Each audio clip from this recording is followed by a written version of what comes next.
baru daging, belum berbentuk tangan, belum membentuk, itu udah ditiupkan ruh, udah 44 hari ibu, 44 hari ibu mengandung sudah ditiupkan ruh ke dalam janin.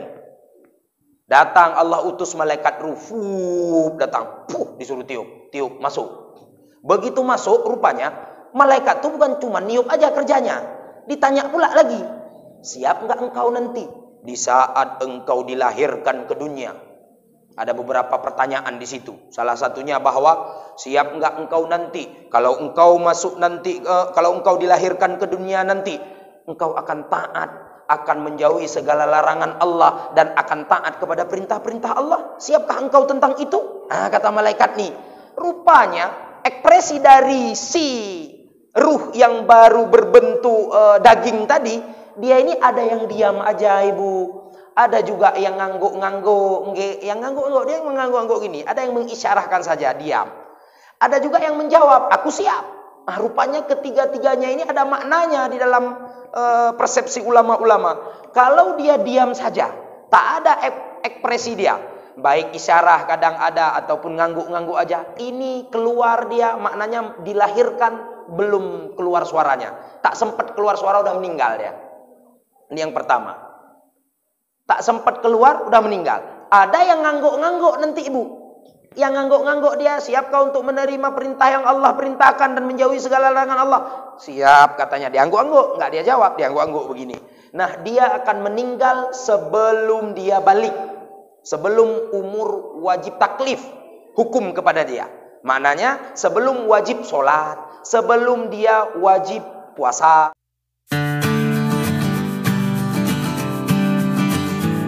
Assalamualaikum warahmatullahi wabarakatuh.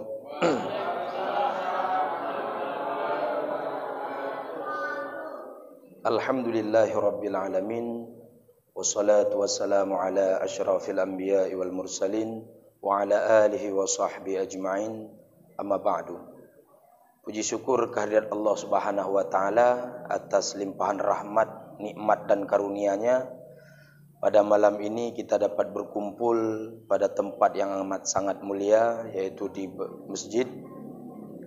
Sambil duduk-duduk kita niat i'tikaf, mudah-mudahan menjadi ibadah kita di hadapan Allah. Amin ya rabbal alamin.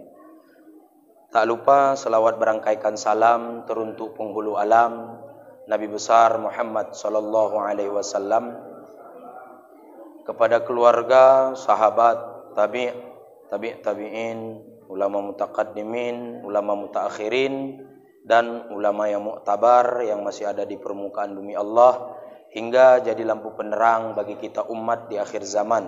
Amin ya rabbal alamin.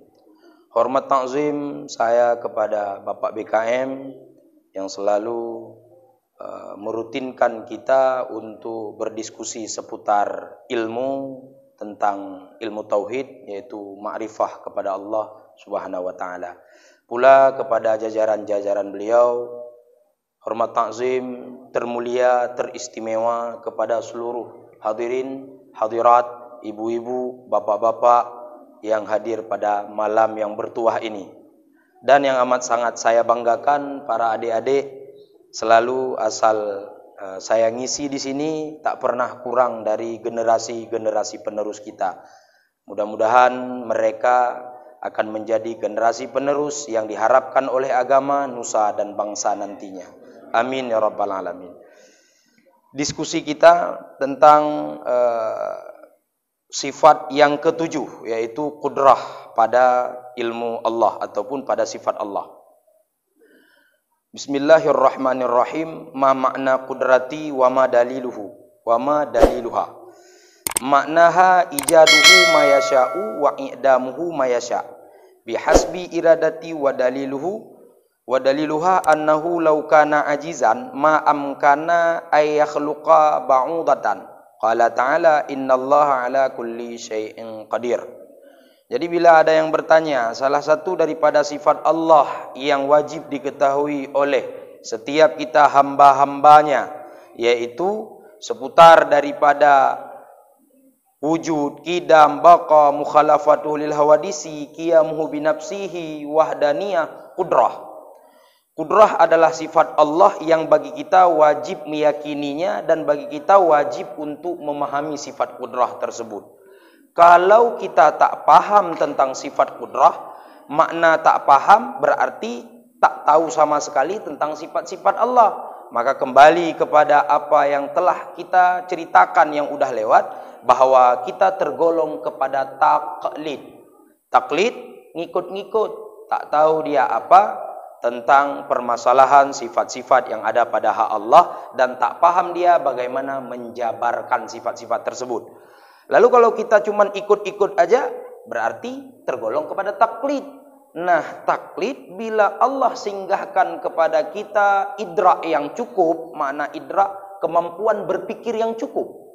Tak kita lakukan itu dan tak kita pahami tentang kudrah Allah ataupun sifat yang 20 yang wajib pada Allah. Nah, bagi kita berdosa besar.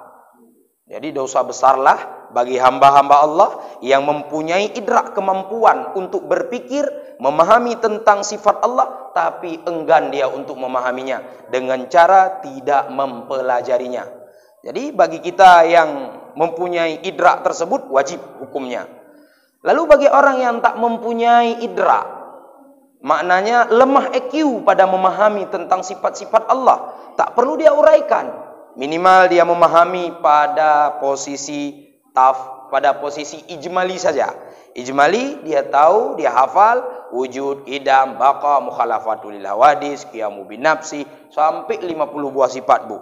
Nah, insya Allah bagi yang lemah idraknya, Allah menerima imannya dengan cara sedemikian. Nah, bagi orang yang tadi taklid tadi tapi mampu dia di berbagai pendapat-pendapat ulama-ulama kita, ada yang mengatakan tidak diterima iman manusia ataupun hamba tersebut. Namun berbahagialah kita, mudah-mudahan Allah meluaskan kubur ulama besar. Nama beliau dalam ilmu tauhid itu Imam Sanusi. Beliau berpendapat bagi orang-orang yang taklid diterima imannya, namun dosa besar dia. Jadi hanya Imam Sanusi di dalam mazhab Maturidi dan mazhab Asy'ari yang berpendapat sedemikian. Maka sekarang kembali kepada pembahasan kita, yaitu sifat kudrah. Apa landasan sifat kudrah hingga kudrah ini menjadi satu sifat yang mesti pada hak Allah Subhanahu wa taala. Innallaha ala kulli syai'in qadir. Bahwa sungguh Allah di atas tiap-tiap sesuatu itu kuasa Allah. Al-Baqarah ayat 20. Surah Al-Baqarah ayat 20 menegaskan bahwa sesungguh Allah di atas tiap-tiap sesuatu, Allah kuasa untuk melakukannya dan Allah kuasa untuk tidak melakukannya. Maknanya kudrah ini terikat kepada beberapa takluk ataupun ikatan yang mungkin atau tidak mungkin. Nah, jadi takluk kudrah Allah ataupun ikatan kudrah yang ada pada hak Allah ini khusus pada yang mungkin. Lalu ada yang mungkin yang Allah tak kerjakan, ada. Yang mungkin yang tak Allah wujudkan, ada. Nanti ditanya, ada enggak? Ini pertanyaan-pertanyaan yang udah dulu-dulu nih biasanya nih. Satu bongkah batu besar yang Allah ciptakan, lalu Allah sendiri tak sanggup mengangkatnya. Atau jangan begitu karena udah biasa. Kan Allah Maha Kuasa nih ceritanya, Bu. Apakah bagi Allah tidak sanggup menjadikan seorang anak? Misalkan Allah mempunyai anak. Apakah bagi Allah tak sanggup? Kalau tak sanggup berarti lemah dong Allah. Nah, inilah maksud daripada takluk ataupun ikatan kudrah Allah. Ini hanya pada yang mungkin. Tidak terikat pada yang tidak mungkin. Mungkin tidak Allah menciptakan satu batu, menjadikan satu batu yang Allah sendiri tak sanggup mengangkatnya. Dia ciptakan sanggup, lalu tak sanggup mengangkatnya. Ini pertanyaan menjebak. Pertanyaan yang menjebak sedemikian, ini ingin menghancurkan keyakinan kita. Lalu kalau Allah Maha Kuasa, kenapa Allah tak bisa bikin anak? Seharusnya kan kalau ada anak Allah nggak perlu ada malaikat. Biar anak-anak Allah seperti anak-anak kita hari ini. Anak-anak kita hari ini awal-awal dia menjadi raja di dalam hidup kita. Disanjung, pulang orang tuanya, ayahnya yang lagi lelah, begitu lihat muka anak hilang lelahnya. Nah, begitu udah besar sedikit udah mulai dimarahi. Begitu udah besar lagi nanti, tamat-tamat SMP, SMA, udah mulai disuruh kerja. Ini kebanyakannya di kita nih. Dan ini sudah menjadi adat bagi kita saat ini. Lupa untuk mendidik anak-anak kita, hingga yang kita tahu bahwa anak nanti kalau udah mantap kerjanya, udah pas ekonominya, dia nanti bisa bantu adik-adiknya, dia nanti bisa bantu kita kalau udah tua. Banyak yang begitu kita saat ini.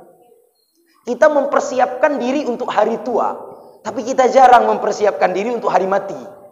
Saat ini sering yang begitu. Padahal Allah berpesan kepada Nabi Muhammad dengan sabda Nabi Muhammad SAW bahwa in qata amalu ila fi thalas.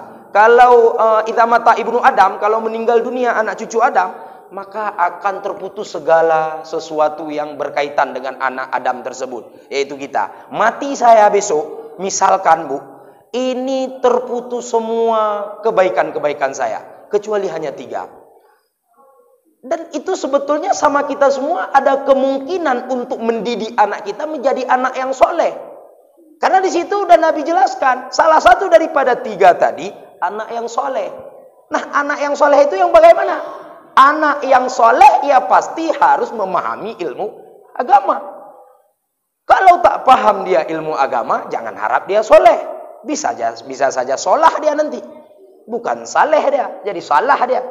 Nah, kebanyakan kita pada hari ini dan menjadi trendy. Kalau bahasa orang sekarang tuh lifestyle bagi kaum emak-emak dan bapak-bapak. Di saat jumpa sama kawan-kawan ini, pas lagi ada reuni ataupun ada arisan-arisan, anakmu di mana? Di pondok mana? Zaman katanya. Itu banyak kali itu yang begitu. Jadi kebanyakan kita anakmu di pondok, aduh masa depannya hancur, hilang masa depanmu. Tak ada yang dia bawa pulang nanti, kecuali pakai peci sama sarung. Pakai peci sama sarung, kena peci, kena sarung, baju koko, pulang ke rumah.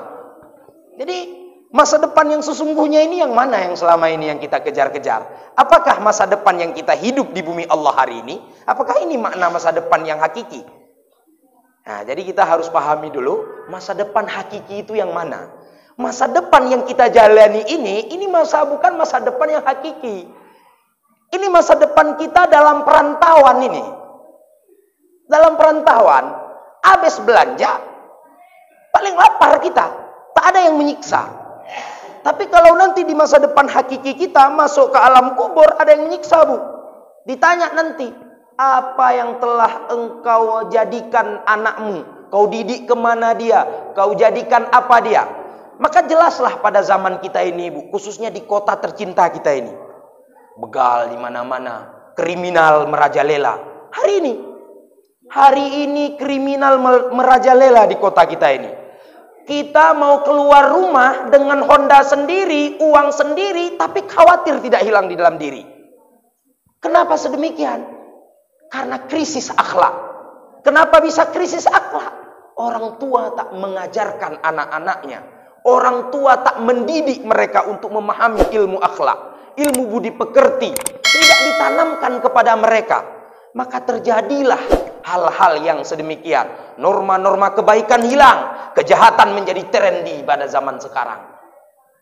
Udah dijadikan lifestyle saat ini. Maka jadilah trendy-trendy. Baru-baru kita lihat beberapa hari yang kebelakangan kemarin. Kejadian di sana, kejadian di sini. Ini di daerah kita. Belum lagi yang kita lihat pada saat ini. Seorang bapak menggauli anaknya. Seorang kakek menggauli cucunya. Seorang abang menggauli adiknya. Kita berharap pagar bisa menjaga tanaman. Tapi apa boleh buat pada hari ini? Rupanya pagar makan tanaman. Ini kenapa sedemikian? Kita harus bertanya pada diri kita sendiri hari ini, Pak, Bu. Apa kita sudah cukup untuk mendidik anak-anak kita? Apa kita sudah cukup memberikan akhlak yang baik kepada anak-anak kita hari ini? Nah, kalau belum, kalaulah mereka masih bersama ibu-ibu dan bapak-bapak, masih banyak kesempatan. Belum lewat waktunya, didik mereka dengan sebaik mungkin supaya mereka menjadi generasi penerus yang bermanfaat untuk umat Nabi Muhammad SAW. Kenapa udah pula ke situ kita cerita? Ini karena keadaan daerah kita hari ini. Belum lagi cerita Panji Gumilang nanti. Jadi macam-macam ini. Memang dunia ini menjadi fenomenal fitnah pada zaman sekarang ini. Semua dijadikan hal yang baru. Dan di saat itu menjadi hal yang baru, orang pada suka. Salah satu jalan untuk dikenal sama orang Indonesia hari ini, Bu, bahkan luar negeri, buatlah satu yang tak pernah dibuat oleh ulama-ulama dulu. Ya, buat video, Ibu, misalkan kayak kamera kita nih, buat terus. Ngomong apa yang suka di situ. Nah, pastilah cepat viral, Ibu. Nah, kalau viral nanti jangan bilang saya yang bilang. Viral nanti Ibu Ustadz Okta yang cerita ke saya, katanya gitu. Aduh, saya pun kena nanti memberikan jalan kepada ibu-ibu. Nah, sekarang ini zaman mudah dikenal sama orang, Ibu. Maka hati-hati kita mempunyai anak, khususnya anak-anak gadis kita nantinya. Banyak sekarang modus-modus yang kita tak tahu modus-modus itu. Nauzubillah, summa nauzubillah. Semoga Allah lindung kita dari hal yang sedemikian. Amin ya rabbal alamin. Kembali kepada potret awal, bahwa kudrah Allah Subhanahu wa taala ini takluk atau terikat pada yang mungkin. Malam ini mungkin enggak ibu enggak ke masjid? Atau malam ini mungkin enggak ibu enggak ikut diskusi sama saya malam ini? Mungkin kan? Mungkin. Nah, begitulah takluk tuh kepada hamba. Kudrah Allah takluk kepada hamba Allah pada yang mungkin. Mungkin ibu bisa pulang langsung atau ibu tetap stay di sini mendengarkan diskusi. Boleh bisa pulang langsung. Inilah takluk, namanya takluk kudrah. Nah, takluk kudrah ini ada beberapa tanda kutip. Ada takluk kudrah yang kembali kepada sulhil qadim, ada kembali kepada tanjizi hadis. Nah, ini istilah di dalam ilmu tauhidnya. Nah, takluk kudrah yang pada sulhil qadim ini ada di lauh mahfuz Allah. Contoh, sekarang lahir di rahim siapa dan dititipkan Allah kita di rahim siapa, kaya miskin itu bukan pilihan. Mungkin ibu-ibu dulu milih ya. Kalau milih tunjuk tangan ibu biar kita diskusikan kapan ibu milihnya, ibu lahir pada rahim ibu tersebut. Nah, itu bukan pilihan kita. Dan itu sudah ketentuan yang ditentukan oleh Allah Subhanahu wa taala. Itu hak mutlak Allah. Allah yang jadikan kita di rahim siapa kita. Jadi nggak bisa kita pilih. Mau rupawan kita, ganteng, cantik dan sebagainya, itu tidak bisa dipilih. Mau boneng, tak boneng, itu tidak bisa dipilih. Sudahlah sedemikian adanya. Iya, Ibu. Nah, itu takluk kepada sulhil qadim. Ya, kembali kepada lauh mahfuz Allah. Lalu ada juga yang takluk kepada tanjizi hadis nanti. Seperti yang kita ceritakan tadi. Misalkan kita mungkin netap di masjid untuk ikut diskusi atau pulang ke rumah untuk istirahat karena kelelahan mencari nafkah di siang hari tadi. Nah, itu takluk-takluk yang sedemikian ataupun ikatan. Makna takluk ikatan. Jadi mohon maaf karena keseringan sama santri-santri, jadi enaknya ngomongnya takluk. Terikat antara mungkin dan tak mungkin, itu takluknya kepada tanjizi hadis. Dan terikat pada sesuatu yang tak boleh dipilih, mungkin dan tidak mungkin juga, Bu. Bukan satu aja. Mungkin nggak Allah jadikan kita? Mungkin Allah nggak jadikan kita? Mungkin juga. Berarti takluk sulhi mungkin, takluk tanjizi pun mungkin. Nah, jadi kedua-duanya mungkin. Mungkin bagi Allah menjadikan, mungkin bagi Allah tak menjadikan. Buktinya apa? Banyak. Pertama dijadikan oleh Allah. Bahkan udah ditiupkan ruh ke dalam janin seorang ibu. Tahu-tahu kebentur sedikit, ada yang kena polisi tidur kan? Polisi tidur tuh. Apalagi kalau kata orang-orang tua mungkin kayak ibu-ibu, kalau anak baru nikah tuh pasti bilang, kalau hamil pertama itu dijaga baik-baik, dia itu lemah kandungannya, sedikit aja terhentak jatuh dia nanti. Kalau udah jatuh sekali, mudah jatuh katanya. Nah, jadi polisi-polisi tidur itu tup jatuh. Belum pun wujud, mungkin kan Allah tidak menjadikannya? Mungkin. Dia almarhum pada saat dia belum wujud pada saat itu. Makna wujud pada zahirah pandangan kita. Pernah kita lihat dia bagaimana bentuknya? Belum kita lihat. Begitu jatuh itu baru daging. Baru daging. Belum berbentuk tangan, belum berbentuk. Itu udah ditiupkan ruh, udah. 44 hari, Ibu. 44 hari. Ibu mengandung sudah ditiupkan ruh ke dalam janin. Datang Allah utus malaikat ruh, datang, disuruh tiup, masuk. Begitu masuk, rupanya malaikat itu bukan cuma niup aja kerjanya. Ditanya pula lagi, siap nggak engkau nanti di saat engkau dilahirkan ke dunia? Ada beberapa pertanyaan di situ. Salah satunya bahwa siap nggak engkau nanti kalau engkau masuk nanti, kalau engkau dilahirkan ke dunia nanti, engkau akan taat, akan menjauhi segala larangan Allah dan akan taat kepada perintah-perintah Allah. Siapkah engkau tentang itu? Nah, kata malaikat nih, rupanya ekspresi dari si ruh yang baru berbentuk daging tadi, dia ini ada yang diam aja, Ibu. Ada juga yang ngangguk-ngangguk, dia yang mengangguk-angguk gini. Ada yang mengisyarahkan saja, diam. Ada juga yang menjawab, aku siap. Nah, rupanya ketiga-tiganya ini ada maknanya di dalam persepsi ulama-ulama. Kalau dia diam saja, tak ada ekspresi dia, baik isyarah kadang ada ataupun ngangguk-ngangguk aja, ini keluar dia, maknanya dilahirkan belum keluar suaranya. Tak sempat keluar suara udah meninggal dia. Ini yang pertama. Tak sempat keluar udah meninggal. Ada yang ngangguk-ngangguk nanti, Ibu. Yang ngangguk-ngangguk dia, siap kau untuk menerima perintah yang Allah perintahkan dan menjauhi segala larangan Allah? Siap, katanya. Dia angguk-angguk, nggak dia jawab, dia angguk-angguk begini. Nah, dia akan meninggal sebelum dia balik, sebelum umur wajib taklif hukum kepada dia. Maknanya sebelum wajib sholat, sebelum dia wajib puasa. Nah, sekarang ini kita didik anak-anak kita, ini sisi lain. Bukan wajib untuk dia, wajib untuk orang tua. Nah, hati-hati, Bu. Jadi wajib itu ada untuk orang tua, bukan untuk anak. Ini anak-anak kita ini yang belum balik ini nggak ada kewajiban bagi mereka untuk sholat. Jadi kewajibannya bagi siapa? Bagi orang tua. Dari landasan apa? Hadis baginda Muhammad sallallahu alaihi wasallam. Apa pesan beliau? Murru sabiyya, perintah oleh kamu akan anak-anak kamu. Kalau mereka umurnya 9 tahun, perintahlah. 7 tahun, perintahlah. 10 tahun, pukullah. Perintah apa? Sholat. Perintah apa? Puasa. Perintah apa? Kewajiban-kewajiban yang lain yang Allah wajibkan kepada kita nantinya untuk melatih mereka pada saat mereka nanti sudah balik, mereka sudah terbiasa dengan kewajiban-kewajiban yang harus mereka tunaikan. Nah, ini kewajibannya ini untuk bapak-bapak dan ibu-ibu. Nah, yang ketiga ini versi yang jawab dia. Sanggup nggak engkau nanti menjunjung tinggi perintah Allah dan meninggalkan segala larangan Allah? Sanggup, kata si ruh tadi. Begitu sanggup. Kita inilah nih hari ini. Inilah tampang-tampangnya, Bu nih. Saya lihat ibu, berarti ibu yang jawab. Ibu lihat saya hari ini, saya pun jawab juga sama malaikat. Kami siap. Nah, kitalah yang sempat merasakan balik. Maknanya kita teremban kewajiban-kewajiban karena dulu janji kita di alam ruh dulu. Kita berjanji kepada para malaikat tadi yang berbaiat 3 kali dengan 3 bahasa baiatnya tadi ataupun 3 perkataannya tadi. Nah, sedemikian. Jadi takluk kudrah kembali kepada mungkin dan kembali kepada tidak mungkin. Jadi mungkin nggak Allah menjadikan anak? Ya nggak mungkin. Mustahil bagi Allah anak. Apa landasannya? Qul huwallahu ahad.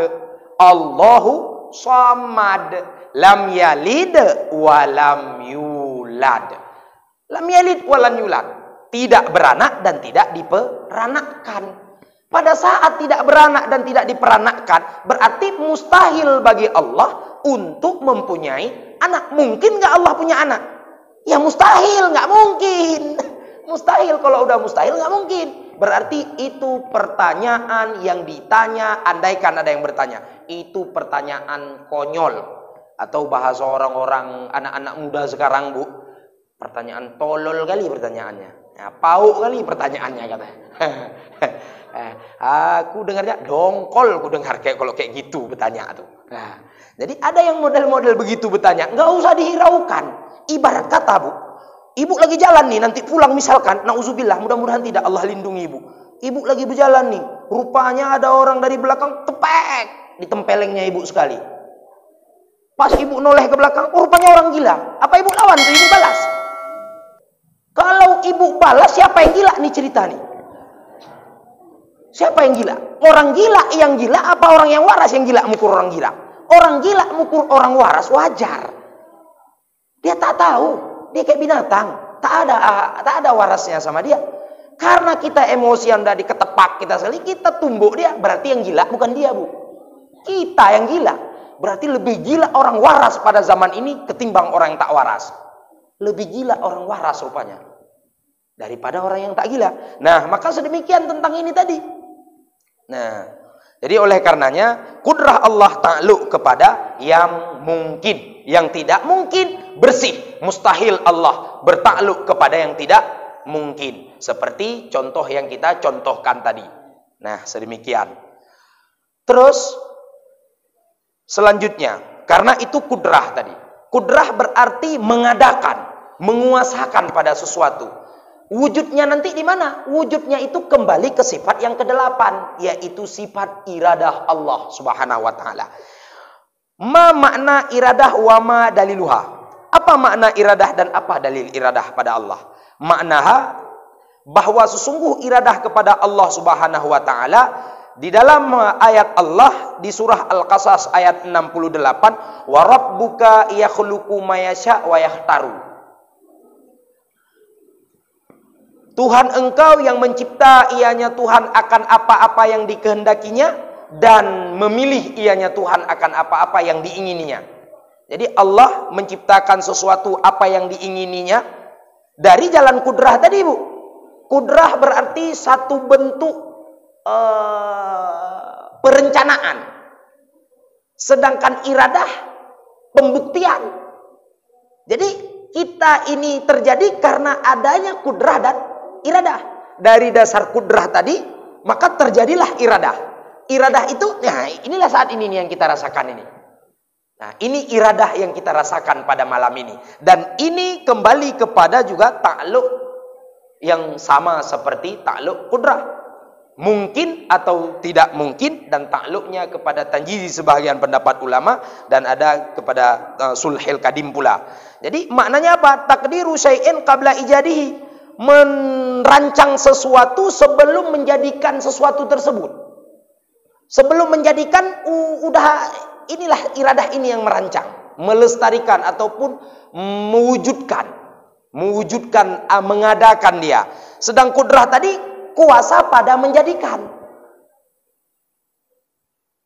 Kudrah kuasa pada menjadikan, iradah menjadikan pada rancangan tersebut. Itulah dia makna daripada kudrah. Dalilnya annahu laukana mukrahan.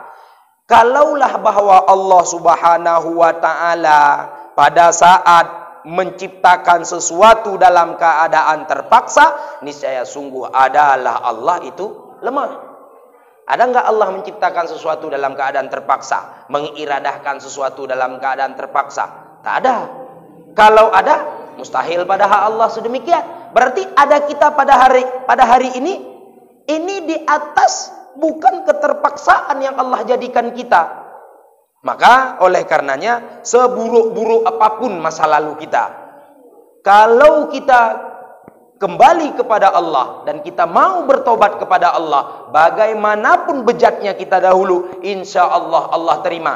Jadi jangan ada terbesit di dalam hati, diyakini dalam hati kita dan terbesit di dalam pikiran kita bahwa aku makhluk yang tak berguna yang Allah ciptakan. Aku makhluk yang tak ada manfaat untuk umat ini. Biarlah mati, kayaknya mati lebih baik daripada hidup. Ada yang sedemikian, maka lahirlah apa kalau bahasa kita sekarang? Stres, Ibu. Down. Tahu Ibu itu stres dan down itu apa? Stres dan down itu cucu dan cicitnya iblis. Hati-hati, Ibu. Stres, jangan sering-sering tuh. Aku Bang, kalau kayak gini hidup kita Bang, stres kali aku. Itu udah ada sifat iblis sama kita. Itu cucu iblis tuh. Cucu iblis. Putus asa dari rahmat Allah. Stres, tak sanggup lagi melakukan apa-apa. Udah down kita, hilang akal sehat kita, hilang cara kita, down, tak bisa lagi. Itu salah satu sifat iblis. Iblis putus dari rahmat Allah. Dia putus asa daripada rahmat Allah. Kapan dia putus asa dari rahmat Allah? Pada saat Allah perintahkan dia untuk bersujud kepada Nabi Adam. Dia merasa dirinya lebih tinggi daripada Nabi Adam. Dia merasa dirinya lebih mulia daripada ciptaan Allah yang bernama Nabi Adam. Putus asa dia. Padahal sudah ada kisi-kisinya. Dalam beberapa riwayat kitab dan ulama-ulama kita meriwayatkan bahwa para malaikat pada saat itu mendengarkan firman Allah. Didengar firman Allah. Akan ada salah satu makhluk Allah yang nantinya akan durhaka kepada Allah Subhanahu wa taala. Malaikat terkejut. Waduh, bahaya ini. Rupanya malaikat berguru kepada iblis, Bu, Pak. Selama 40.000 tahun. Oh, hebat berarti kan iblis kan? Azazil namanya. Azazil itu gurunya para malaikat.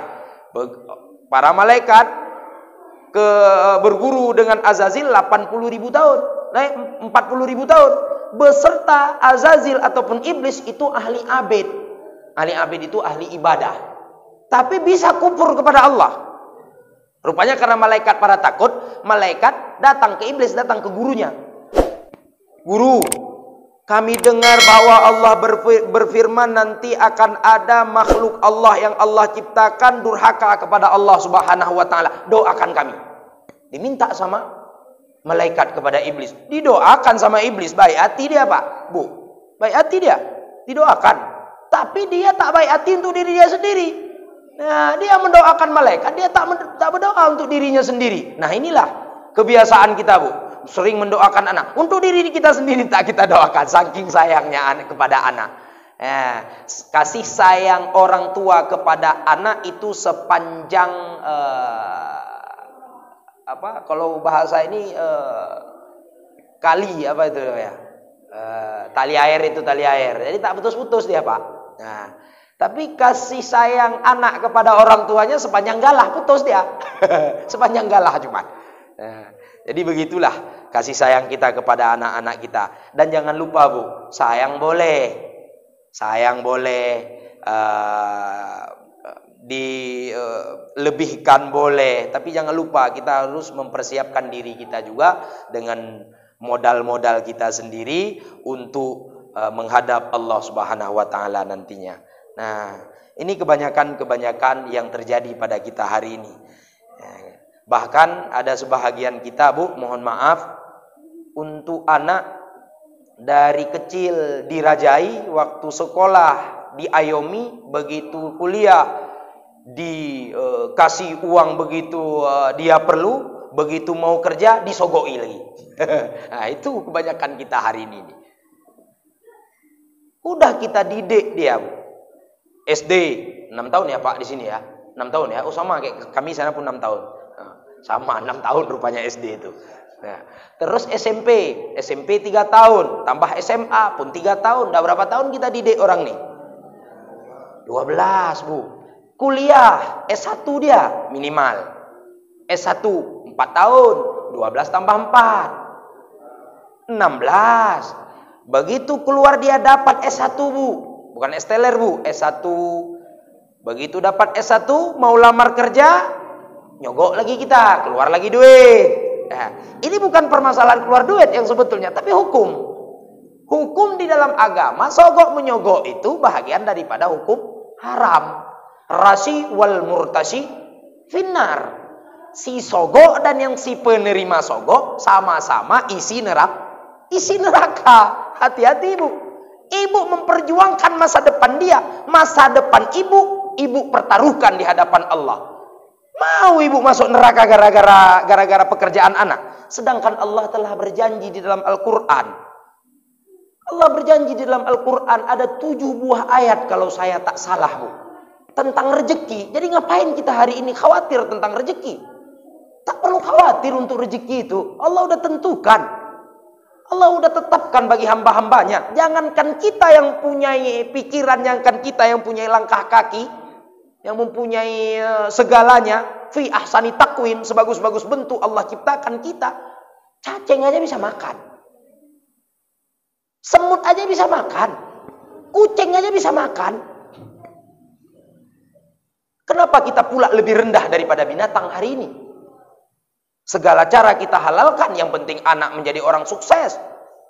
Kenapa sedemikian? Ini juga nih masalahnya nih. Rupanya lifestyle juga. Karena malu sama kawan-kawan, anak kawan baru lewat pegawai. Kebanyakannya begitu. Jadi karena gengsi. Hidup kalau dimakan sama gengsi, hati-hati. Neraka jahanam itu di ambang pintu, Bu. Neraka jahanam itu bukan sesuatu hal yang pura-pura. Yang alah neraka belum kita rasa pun tidak ada masalah. Ada tuh beberapa kita lihat di video-video viral dulu tuh. Dia mau katanya mau buat hotel pula di neraka jahanam katanya. Dia pikir neraka jahanam itu punya nenek moyangnya. Reuni-reunian dia di neraka jahanam. Tak bisa. Jadi jangan kita anggap neraka jahanam itu begitu. Tundukkan hati, perbanyak membaca tentang neraka. Perbanyak membaca tentang siksa-siksaan neraka. Supaya hati ini lebih tunduk. Kalau kita mau tunduk, perbanyaklah membaca sesuatu yang dapat mengubah prinsip kita saat ini. Prinsip ini bisa hancur kalau dalam keadaan menentang dengan syariat Allah. Nah, lalu itulah yang terjadi hari ini dan itu yang kita lihat. Kalau kita tanya nih sama bapak-bapak dan ibu-ibu, ya mungkin ibu-ibu kita di sini terjaga, alhamdulillah, amin ya rabbal alamin. Ini ibu-ibu di daerah-daerah saya lah, di sana, di tempat-tempat saya sana, di kampung halaman saya. Nah, begitu tuh. Begitu kawan-kawannya, anak-anak kawannya tuh lewat masuk polisi, dia pun mau masukin polisi anak. Mau masukin tentara anak, mau masukin pegawai negeri anak. Pokok sesuatu yang memang dijamin setiap bulannya dapat gaji. Dia pertaruhkan, dia gadai kebun-kebunnya, dijual mobilnya. Bahkan ada yang menjual rumah demi anak. Pun bukan hal yang baik itu masalah jual mobil, jual rumah untuk nyogok anak. Coba bayangkan. Hilang norma agama yang ada pada diri kita hari ini. Jadi kita bisa menjadi binatang buas. Ibarat binatang berarti harimau kita hari ini untuk duit itu. Bisa dihancurkan kehidupan kita.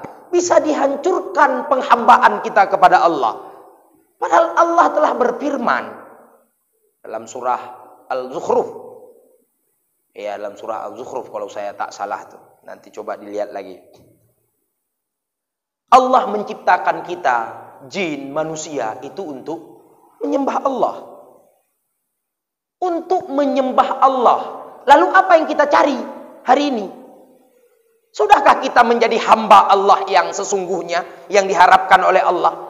Satu hari, satu malam, 24 jam Allah singgahkan nikmat waktu kepada kita hari ini.